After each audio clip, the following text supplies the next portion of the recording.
UP सरकार जहां लगातार जीरो टॉलरेंस की बात कर रही है, जो कानून को लेकर के, कानून व्यवस्था को लेकर के जीरो टॉलरेंस की बात करने वाली सरकार में सबसे ज्यादा अपराध हो रहे हैं, सबसे ज्यादा घटनाएं हो रही हैं, सबसे ज्यादा जाने जा रही हैं। और इसका कारण यही है कि सरकार जीरो टॉलरेंस तो बोलती है, लेकिन किसी को न्याय दिलाने के लिए कोई काम नहीं करती। देवरिया की घटना एक उदाहरण है।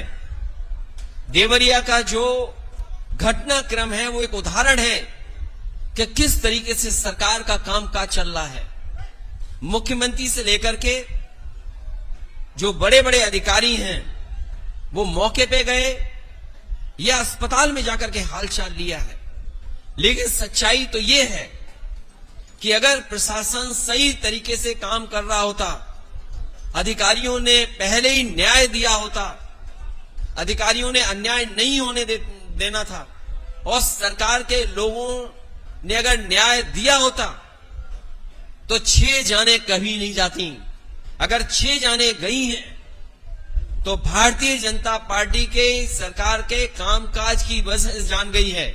अगर कोई जिम्मेदार है तो वो सरकार और अधिकारी जिम्मेदार हैं, जिसकी वजह से जान गई है। और मैं तो सरकार से कहूंगा और सरकार के लोगों से कहूंगा कि अगर समाजवादी पार्टी कोई राजनीति नहीं कर रही है किसी घटना में, तो सरकार के लोगों को भी मिलकर के कोई राजनीति नहीं करनी चाहिए। और जो लोग जीरो टॉलरेंस की बात कर रहे हैं, अगर जीरो टॉलरेंस का अगर आपका नारा है, तो जो अधिकारी रहे हैं जिसने दोनों परिवारों को न्याय नहीं दिया है, चाहे वो डीएम हो, कमिश्नर हो, एसपी हो, डीआईजी हो, आईजी हो, तहसीलदार हो, एसडीएम हो, लेखपाल हो, उनके खिलाफ कार्रवाई नहीं कर रही है। और अगर सरकार जीरो टॉलरेंस की बात कर रही है, तो जब से शिकायतें की हैं परिवार के लोगों ने, उन सभी अधिकारियों के खिलाफ कार्रवाई हो, उनको सस्पेंड किया जाए। और अगर सरकार जीरो टॉलरेंस की बात कर रही है, उन्हें टर्मिनेट करे।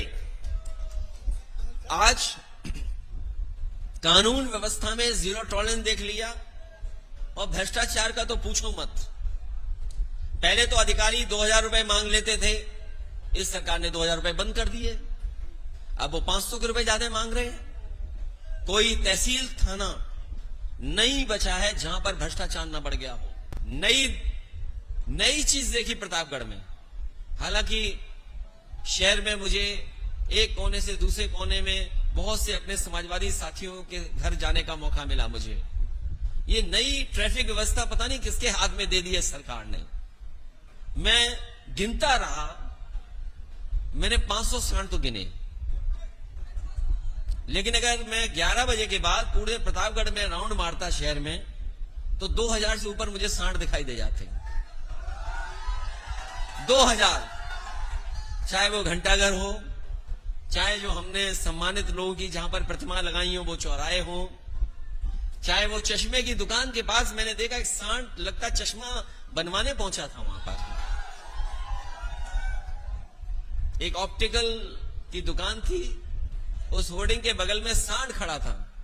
मुझे लगा कि सांड की आंख कमजोर है, वो लखनऊ जाना चाहता है, वो शायद चश्मा बनवा करके लखनऊ जाना चाहता होगा। सोचिए, ये हालत बना दी। बीजेपी ये समझ ले, इनके खिलाफ 100 करोड़ लोग हैं। इस बार जब 2024 का चुनाव होगा तो 100 करोड़ लोग इनके खिलाफ हैं। क्या ये 100 करोड़ लोगों को गिरफ्तार कर लेंगे? इस बार यही भारत की जनता, पीडीए मिलकर के इंडिया भारतीय जनता पार्टी का सफाया कर देगी। और जिन जिन से ये घबराते हैं उन्हीं को गिरफ्तार करने जाते हैं। ये जो ईडी, सीबीआई, इनकम टैक्स, ये भारतीय जनता पार्टी के प्रकोष्ठ हैं, ये उनके संगठन के प्रकोष्ठ हैं, उनके संगठन के हिस्से हैं। इसलिए आपको इस पे ज्यादा बुरा मानने की जरूरत नहीं है। अभी संजय सिंह गिरफ्तार हुए, अभी आप कुछ सच दिखा दोगे तो आप गिरफ्तार हो जाओगे। अगर गिरफ्तार होने का मन है तो सच दिखा दो।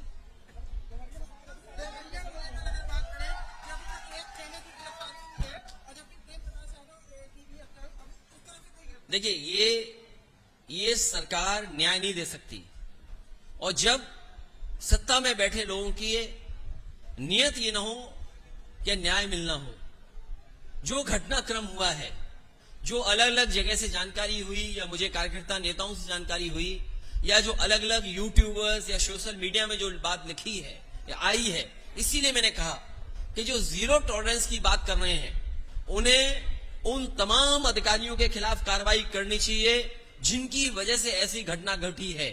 जिला पंचायत सदस्य पहले उनको मारा गया, और अगर हम डीएम का पहला स्टेटमेंट मान लें, डीएम ने जो स्टेटमेंट दिया वहां का घटना होने के बाद जो पहला स्टेटमेंट दिया, उन्होंने कहा कि रिटेलिएट हुआ है, कि एक घटना जब हुई और उसको देख करके परिवार के लोग आए और उसके बाद ये दूसरी घटना हुई।